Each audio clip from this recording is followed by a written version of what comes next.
நம்ம Ashwin sweets and snacks export பண்றதுக்கு 7373041434 மற்றும் www.ashwinsweets.com கான்டாக்ட் பண்ணுங்க. கோவை கவுண்டம்பாளையம் தொகுதி அதிமுக வேட்பாளர் PRG அருண்குமார் மலை கிராமங்களில் வசிக்கும் பழங்குடியின மக்களை சந்தித்து இரட்டை இலை சின்னத்துக்கு வாக்குகளை சேகரித்தார்.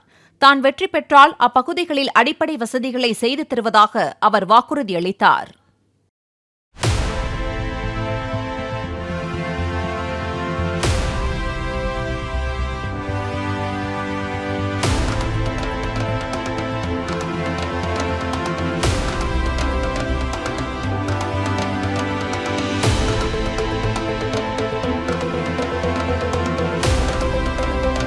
நம்ம Ashwin sweets and snacks export பண்றதுக்கு 7373041434 மற்றும் www.ashwinsweets.com கான்டாக்ட் பண்ணுங்க.